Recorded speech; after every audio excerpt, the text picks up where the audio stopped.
Hey, Rhett Price here today to show you some tips and tricks about using employee badges.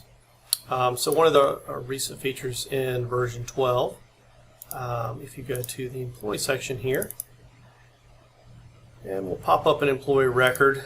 There's a couple new fields. One is active RFID tag or passive RFID tag. So these are references to the type of technology for an employee badge, and generally that would be something you would not have encoded, or you wouldn't know what that number was. It would just reside with the employee. So this isn't necessarily for logging in. This is for example, say you're doing walking up to a screen and or like a kiosk type mode, you're checking things in and out. If you want the user to simply walk in and scan their badge, and then that indicates that they are checking out, say, a piece of equipment. So for now, I've just filled in my tag number.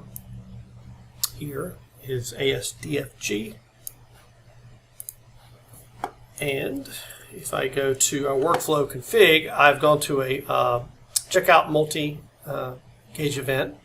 And you'll see here I have in our barcode display rules here, I've specified to look for an employee.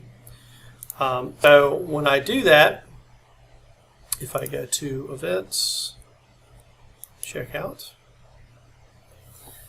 here you will see that now I can always type Rhett Price and it's going to know who I am and pull that up. But if I'm using a badge reader that emulates a keyboard, then let's try that again. So it would simply do ASDFG. And it knows that that's who I am, and it looks for both active or passive. So it's an alternate way, a more secure way to pull up who is performing the checkout at that point in time. So that is option one. A more secure option is we have a way to assign the tag with these new layout options. You'll see I've set one up here on our home page called Assign Employee Badge. And so this is for the very first time you've ever specified that you are needing to set up an RFID tag for someone. So I can say Rhett Price, and at this point I would scan my reader and it would push the data to the system. Now, one thing about RFID tag readers, especially ones that are keyboard driven, is that you can see what it's showing, which is not always optimal. So we've added a feature where you can take using MQTT, which is an Internet of Things type protocol, which allows you to send data over the internet and over your local network.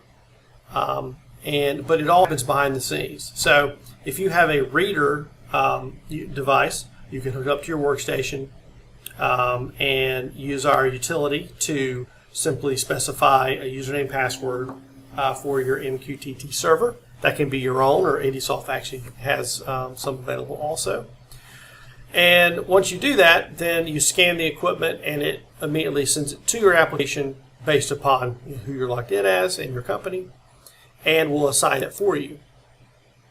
At that point, the same way that you did before when you went to do a checkout will come up. And in this case, though, with MQTT, it knows that it's not a keyboard. It's receiving that request, and you will not see that here.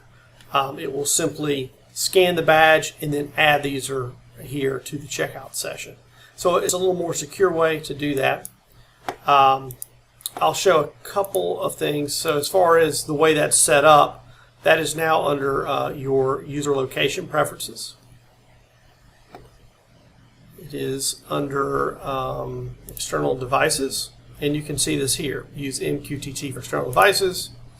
And IndySoft, we provide a server here for our customers, and then a port number, and then a username password. So if you're interested in this, just contact support and we can get you set up with your own company password.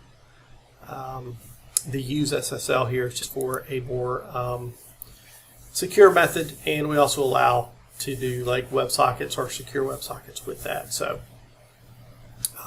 anyway, kind of a neat feature that you might not know about, and I hope it was helpful. Thank you.